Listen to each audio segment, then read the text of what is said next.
Hello, and welcome to Appleton Engaged.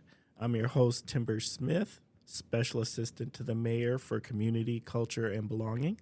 And I'm Sarah Schneider, Valley Transit's Mobility Manager. Glad to be here, Timber. And Appleton Engaged is a podcast that explores the many people, organizations, and resources that make our community a great place to live, work, and play. So whether you're a longtime resident or just getting to know Appleton, join us as we learn more about our community together. Hey, Sarah, you know what? Tell me. It's podcast day. It is a great day, Timber. Podcast day always gets me excited and geeked. And what really gets me excited and geeked is usually who our guest is and what the resource is going to be. So this one's a bit mysterious to me. If I didn't live in Appleton, Wisconsin, I would be thinking this podcast is like a highlight or overview of the medieval era. But here we are to talk about a local resource, and I'm excited. All right. You've got a point there. All right, well, let's not keep it mysterious any longer. This week's guest is Dustin Mack, the Executive Director for the History Museum at the Castle. Hey, Dustin, how are you doing? I'm doing great. Thanks for having me. Hey, thanks for giving us some time here on Appleton Engaged. You ready to jump in? Let's do it. All right. Can you please tell us a little something about yourself and your association with Appleton and the Fox Cities region? I would love to. So the number one question that I get is, are you from Appleton? And no, I am not originally from Appleton. I'm from the far, far away place of Iowa. But it turns out that Wisconsin and Iowa have a lot in common now that I'm here. So born and raised in Iowa, went to school, undergrad there, then went down to University of Oklahoma, got my Ph.D. in history. And my wife and I started having kids, and we thought, we want to get back to the Midwest a little bit. And a job opened up at the History Museum at the Castle. I didn't know that Appleton was a place or that was a museum until I applied, and I came up here to interview, and it just looked like the place that you could raise a family. You know, we were driving down College Avenue, the sun was shining, trees were out, there's this great mix of old buildings and new buildings. You got the PAC on one side and Lawrence on the other. And I came and I interviewed for the job, and it felt right. You know, it just felt like the place that we wanted to be. And so we made the move. We've been here almost 8 years now, and it feels like home, and we're loving it. We are glad that you decided to make Appleton your home. Yeah, thank you. And now, can you please tell us about your resource? Yeah, so we're not a castle museum or a museum about castles. We are the History Museum at the Castle, which our legal name is the Outagamie County Historical Society, but we do business as the History Museum at the Castle because some marketing firm told us that was the way to go about 15 years ago or so. So we're located at 330 East College Avenue. A lot of people think that maybe our building is a church or not quite sure what it is. It was built as a Masonic temple, and that's why it looks like a castle. And our organization bought it in the 1980s and kind of transitioned it into a museum. We've been keeping the historic structure in place, but modernizing it for a museum in that regard. So the museum itself, or the organization itself, has been around since 1872. It started out as a pioneer association. And as we were gearing up to celebrate our 150-year anniversary, I started doing some research on the organization and digging into the past stuff. And what I found is they were actually meeting way before 1872, and they'd been meeting annually since 1858. And it was pretty much all of these, kind of early non-native settlers that were coming to the area. And things were changing too fast in their mind. And there was all these new people coming into town. And so they began meeting as a way to kind of remember the good old days, which is funny to think about now, right? If you're thinking about the 1850s and 1860s, that seems like forever ago for us. But for them, they had the same sentimentality about kind of the good old days and changing and apprehension about change. And so they began meeting annually as a way to kind of remember the past and to document that. And so that's how our organization got going. And then in the 1930s, it transitioned from kind of a pioneer association to the Outagamie County Historical Society, which brings us up to today. I find it really fascinating that you've been in the community 8 years, but you probably know more about our community than anybody. Yeah, it's been really fun, and it's challenging to walk into a new place and try to learn so much history, because people are passionate about Appleton, they're passionate about their home, and there is so much history here and just so many different facets. And, there are famous people and regular people, and everybody has a story to tell. And so trying to learn that as best you can and commit that to memory, and then figure out where all the different resources are. So in a community such as ours, it's not like you can just go to one book and find the answers, or you can't just Google it to find the answer of what was here or what was there. A larger city, Chicago or New York, it's a lot easier to, have those resources available to find the answers to that history. Here, you really have to dig and look for it, and then, take notes and go to research files and all that good stuff. And that makes it a lot of fun, but it's also a challenge. I would bet. And what does digging into look like? Because I'm not a researcher. If I can't Google it or now use AI for it, I'm really curious what resources, to what extent do you go to dig up such history? Sarah, why are you giving away our trade secrets? Oh, sorry. Just that was a naive. I'm seriously that's fascinating. Oh, it's a really good question. We had a high school group come and study at the History Museum 2 years ago, I think this was, and we were pulling out boxes from our archive where we store kind of historic documents and different collections that, relate to this, that, and the other thing. And this high school student was going through, they'd spent hours there going through these documents, and they're getting up to leave. And this kid looked at his friend and was like, who knew there was information that wasn't available on the internet? He was floored that we had all of this stuff. So the major thing that the History Museum does is it tries to document the past, right? We're trying to document the past so that future generations have resources that they can go to find information about what life was like. So our mission statement actually is to inspire people to discover and appreciate the rich history of the Fox Valley through exhibitions, educations, and collections. And collections is kind of the big part of what we do, but it's the part that people don't see very often.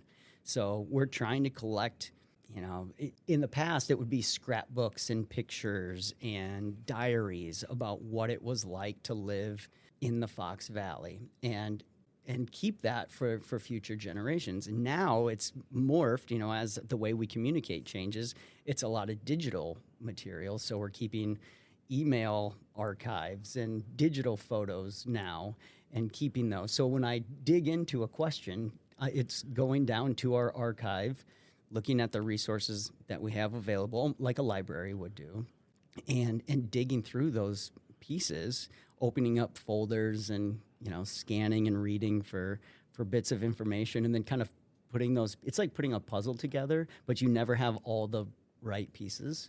And so you're putting together those pieces as best you can to try to create a picture that makes sense about what happened in the past in order to inform the future. Dustin, so luckily I've been able to go visit the museum myself and walk around and see it. But for the Appleton Engaged listeners, if they've never gone there, what can they expect to see, and what are some of those exhibits that are like the highlights of the museum? Mm-hmm. Most people in town probably still know us best as the Houdini Museum. So that's our probably most famous exhibit. It's our most famous collection that we have. So Harry Houdini, called Appleton home for 4 years when he was a young child.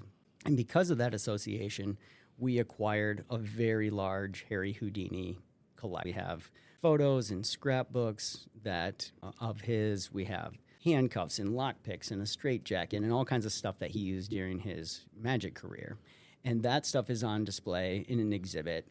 And it draws people from all 50 states every year. About half of our audience comes from over 100 miles away, which is a very kind of odd thing for a small museum like ours. But they're coming to see Harry Houdini. And so that's probably like the one thing that jumps out at people. But there's so much more at the History Museum. We just opened a new exhibit last spring called You Are Here, and it's an overarching history of the Fox Valley that goes from kind of early Native American history all the way up until 2020. And it breaks down this history into different sections. And so there's a section on industry and innovations here in the Fox Valley. There's one on all the different peoples that have called this place home through the years. And then there's cultural values section that looks at what makes this place unique, right? Like we have our own special culture that we've built here in Northeast Wisconsin. And so that part of the exhibit really explores the good and the bad that has been created from that culture. And the one thing in the exhibit and in history that kind of ties all of those pieces together is the Fox River, and the fact that the river actually flows north to Green Bay, and that has shaped all of our history. It has shaped the industry that's come. It's shaped our culture in so many different ways. So people can come, they can see that exhibit, they can understand history through exhibition, and there's a lot of excellent artifacts that are on display with that. And it's not just Appleton that's represented there. It's the Fox Valley at large, because when we do history, there's not set boundaries. Like, right, when you live your life, you're not defining in your head, well, now I'm crossing this boundary line, right? Now I'm in Grand Chute, and now I'm in Neenah. That's not how you do it. You're just going about your daily business, and it brings you across county lines, and it brings you across city lines. And so our history needs to reflect the way that people live and interact. And so that's what our scope does. We try to be flexible with that so that we're telling multiple different stories as people lived them. So that's kind of the main core exhibit that we have at the History Museum. And then we always have a series of changing exhibits that go along with it.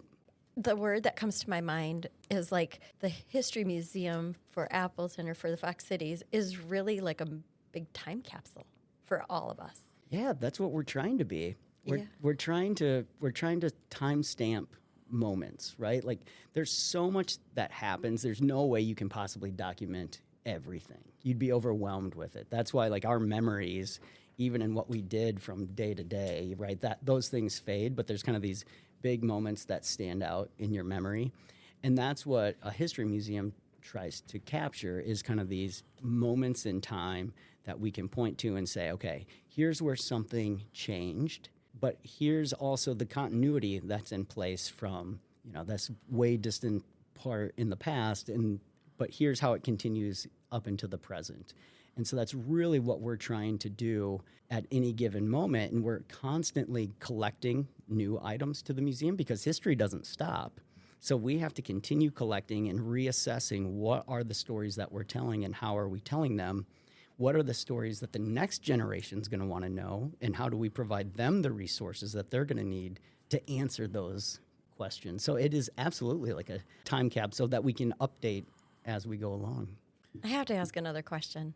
You mentioned that you have the current research or history documented up through 2020, and yet 2020 is COVID. Is that why you haven't updated it more recent, or is there a time frame that you would consider historical, or is that just something difficult to record because it was crazy? I had a professor one time that told me history stopped when people got toothbrushes, but he liked ancient history, right? So for us, history is always ongoing. So the fact that we stopped in 2020 is just, that's when that You Are Here exhibit, we needed to have the final draft of the text done. And that was as far into the kind of present as we had come. But we'd be open to documenting history, since then. And, if something major happened tomorrow that we would need to document, we would certainly do that and add it to our collection. COVID was a really good example of that. So when everything kind of shut down initially, we were thinking about, okay, this is a big moment in time. This is going to change people's lives. It's going to change how society functions. We don't know exactly what that means yet, but this is a moment. And so one of the things that the History Museum did is we launched a journaling project where people could, we encourage people to document what their daily life was like during COVID, write it down, and then they could send it to us once COVID was over. If they felt comfortable with it, they could send it to us and we would document it. And that went viral. It was hugely popular. We had people in other states even that were asking, hey, can we participate in this? Can we send it to our museums? So it was huge because people recognized that something was different and they were marking those points in their life.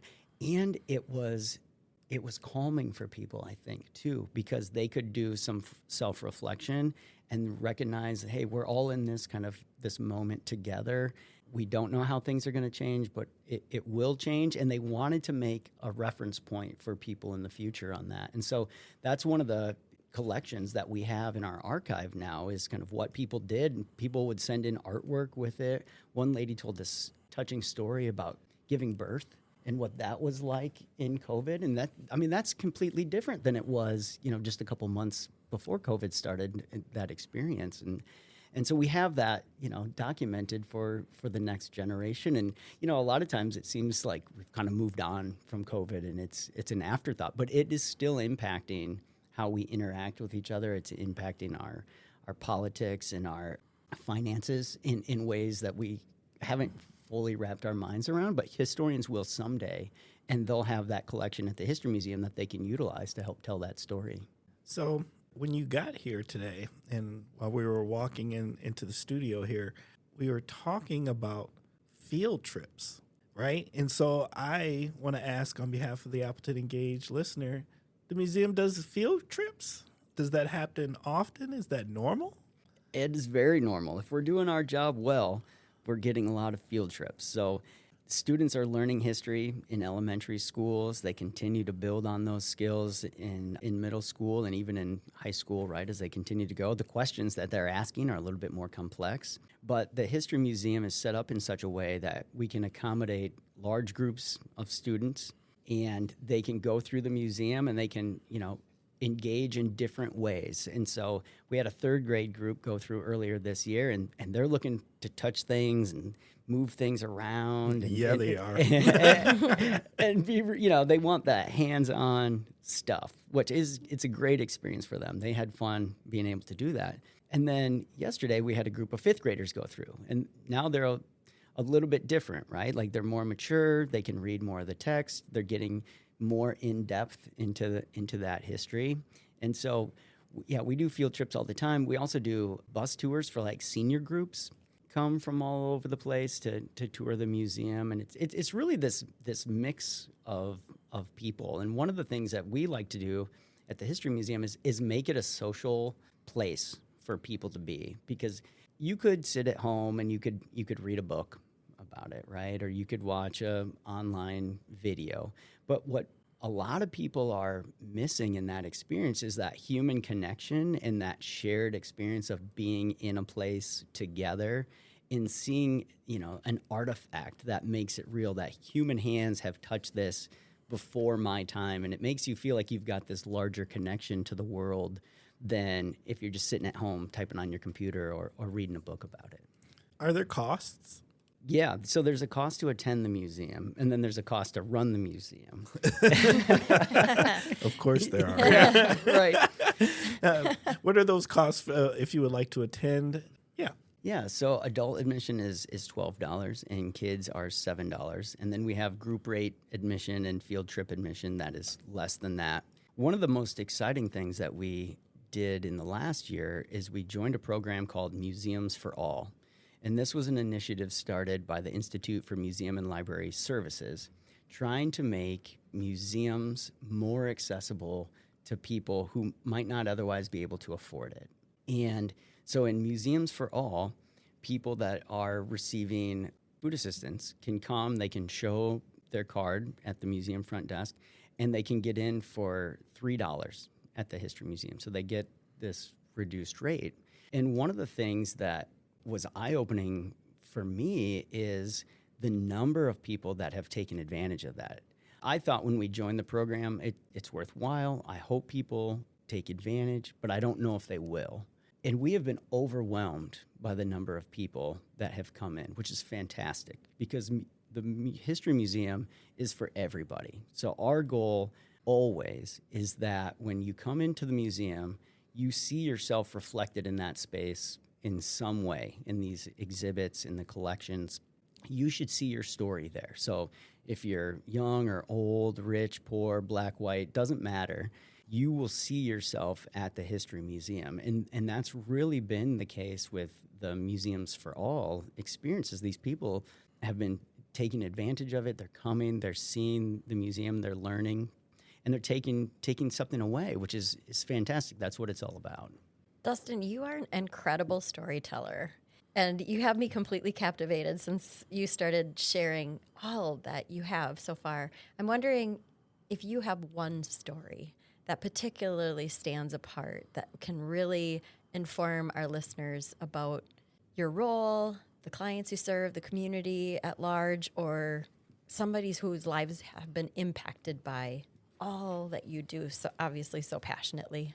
The story that jumps out in my mind is when things all come together. So when the collection works to inform an exhibit, which then is helping to educate the public. And a really good example of that is when, I think this was during 2020 also, when Lincoln Elementary School was the AASD was looking at renaming it Dunlap Elementary School.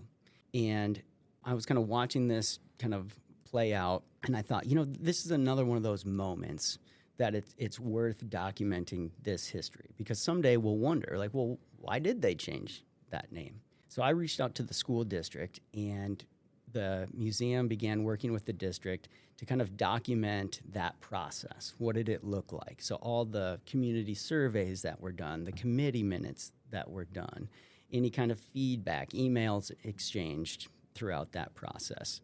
So we're documenting that moment in time. And that discussion, that debate about renaming the school was really touching on so many other things that were happening in the country at that time, right? Like during 2020, we've got all these ideas about COVID and what's happening with that. George Floyd protests are going on, political polarization. There's debate about how do we remember history? Who gets to tell that story? Do you put statues up? Do you take statues down? And the renaming of the school really hit on a lot of those topics, but on a local level.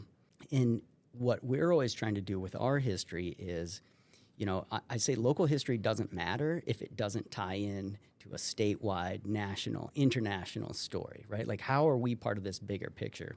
And the reverse is true too. So like the larger picture doesn't matter if we can't tie it back to the local. And so in creating a collection about the renaming of the school, it really touched on all those different facets. Okay, so we created this collection and we archived it at the History Museum.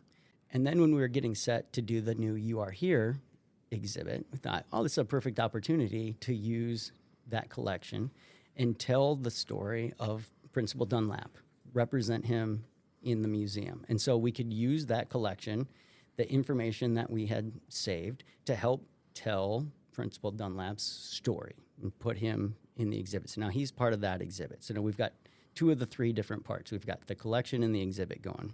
In this past week, a school from Dunlap Elementary, or a class from Dunlap Elementary, came to visit.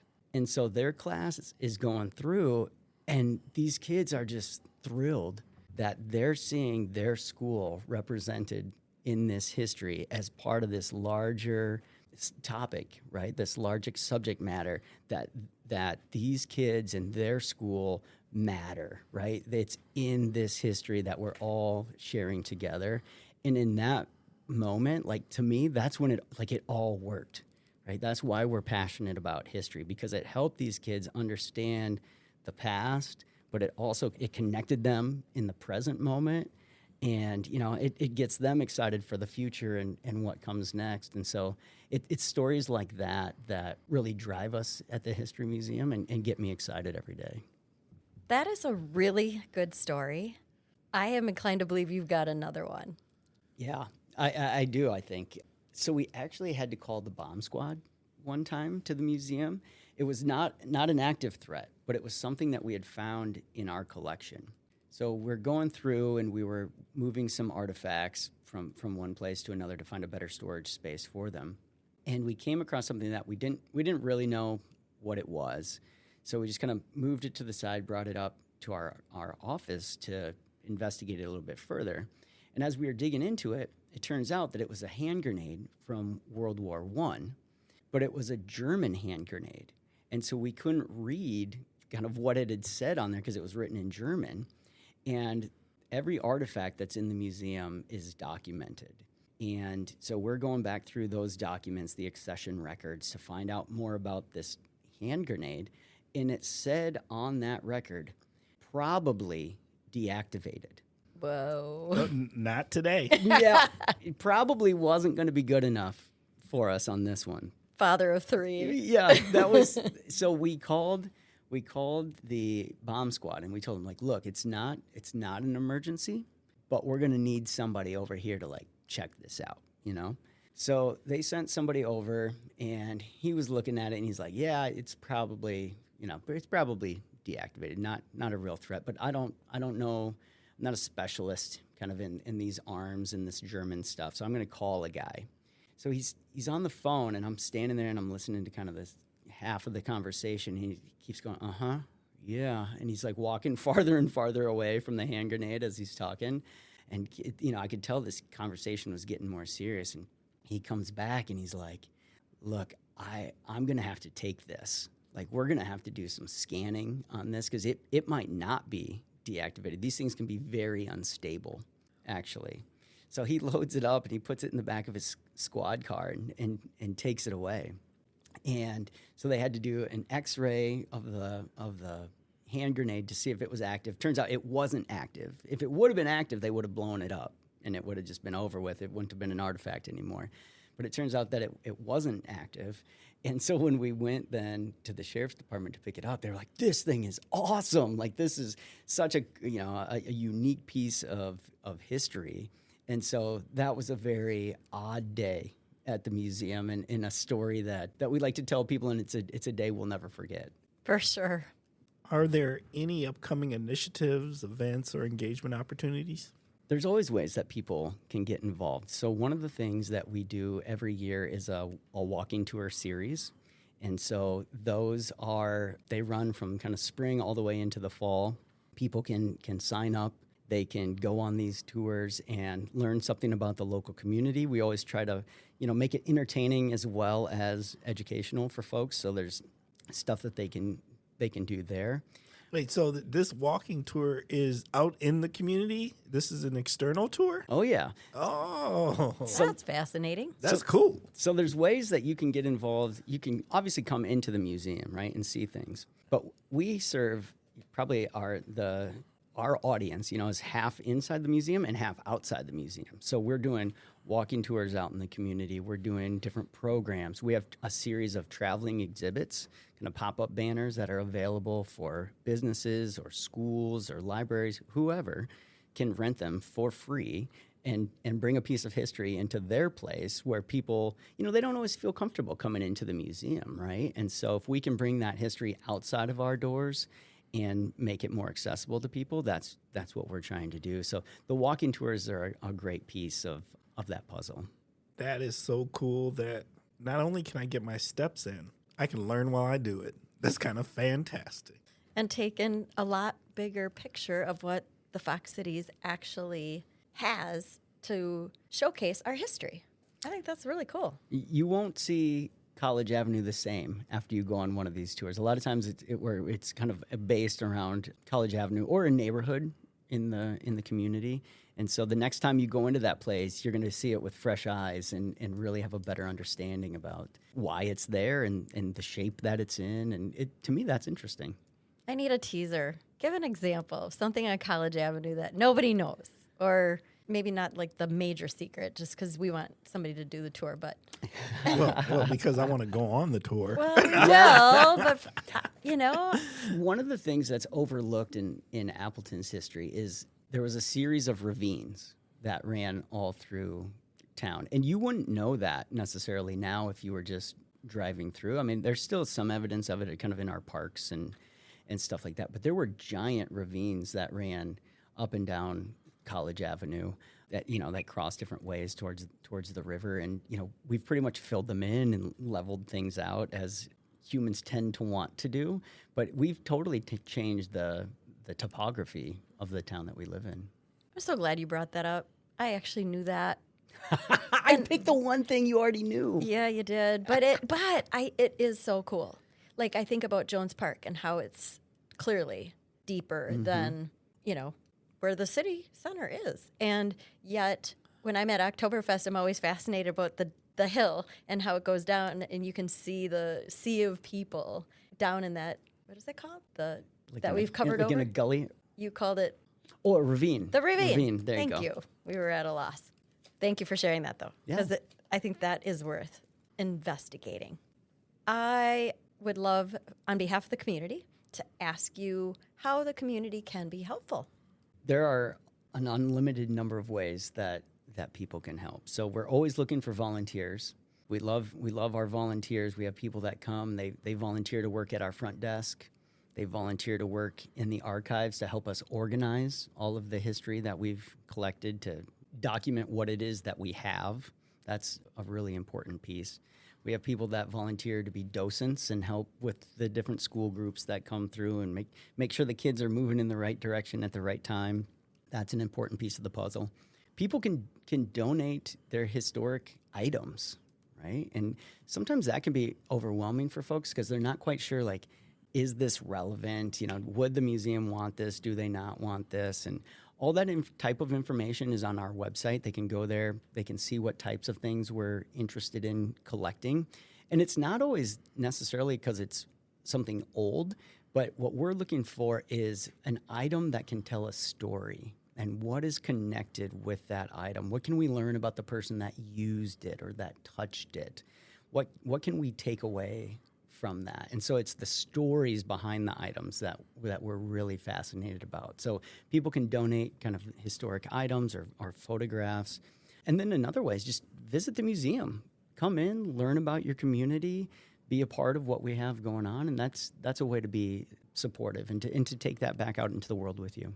Who or how can people contact you if they'd like to learn more? Our website is a good resource. So myhistorymuseum.org is our website. People can sign up for our mailing list on there. That's a really great way for people to stay informed about what we have going on a day-to-day basis. We're on social media all the time, posting, really interesting photographs and, challenges for people to engage with. So that's the best way. Obviously, they can always just walk in the door and check us out, too. We're open 7 days a week from 10 to 4. Is there any kind of a publication? For example, I walk through CVS and I see a book that says City of Appleton or History of Appleton. Is that any affiliation to our local history museum? So we've done a number of publications through the years. We don't have any kind of like standing publication that we do now. As part of our website, we have blog posts. So that's probably the most relevant way to kind of stay engaged in that aspect. So sometimes we'll post historic things. Sometimes it's news stories, just happenings around the museum. So that's kind of the most ongoing publication that we do at the moment. Okay. I will think of you every time I see one of those books. Thanks. Is there any additional information you feel is important for the Appleton Engaged listener to know that maybe we didn't ask a question about?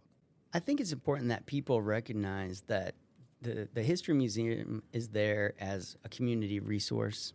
We are engaging with other groups all the time and partnering on programs. We're partnering on exhibits. We're partnering on collections. And so if you have an idea, we're open to it. We can't always say yes because you get so many ideas thrown at you, but we're certainly open to having those conversations. We want people to come in to check it out. And it's important that you come through the doors and you go through that history because you're going to learn something and it's going to change the way you feel about your community. It's going to change the way you feel about your place in the community. And it's going to ensure that the next generation has those historic resources that they can lean on, right? So the generations that came before us we're doing these things. And that's what brought the History Museum forward 150 some odd years, right, into this present moment. And so we can perpetuate that for the next generation by being supportive and learning. I'm excited, Dustin, that it is shout out time. And so this is your opportunity to really pay tribute to all the people that make History Museum what it is. Yeah, so shout out to all the History Museum staff, to our volunteers, to all of our supporters out there. Like we see you, we recognize you. We're so deeply appreciative of what it is that you do for us. I also want to say hi to my family. So my wife, Chelsea, and my 3 boys, Jensen, Bryant, and Kyler. They're going to love hearing their names out there. That's awesome. All right. Well, Dustin, at this time, Sarah and I would like to say thank you. Thanks for having me. Appleton Engaged listeners, we're going to start wrapping up this episode. Thank you for spending time with us. Thank you for giving us your minds and ears. Thank you for caring about another amazing resource, helping to make our community a better place, a more welcoming place, a place where you can feel like you can belong. You know that we have a goal of trying to become the #1 podcast in Northeast Wisconsin, but we can't do it without you. We are a work in progress always, and how can you help? Well, as you listen to this episode, if you come up with new questions or new ideas, please feel free to reach out to us. If you would like to be a guest, please reach out to us. If you would like to recommend a guest, please reach out to us. And you can reach us at belonging@appletonwi.gov. Once again, that is belonging@appletonwi.gov. And then also, we think we have a very special resource of our own here in this podcast known as Appleton Engaged. And we also think that the more informed the community is, the stronger it is. And so what we need to do is we got to get this podcast in front of more eyes and ears. And how do you do that? It's called analytics. So while you're listening to this podcast, take a moment and go ahead and press that subscribe button. If you see 5 stars, hit those. And if you'd like to take a few more moments and fill out a review for us, that would be awesome too. All of these things increase our analytics, and the better our analytics, the more community members learn about this amazing resource known as Appleton Engaged. And my greatest takeaway today, and I hope our listeners would agree, is that the History Museum at the Castle is an absolute must-see. And I think what is most intriguing is to know that we, the Fox Cities, are making history, and you're going to be able to see it in a display. So until next time, stay thoughtful, stay curious, and stay engaged.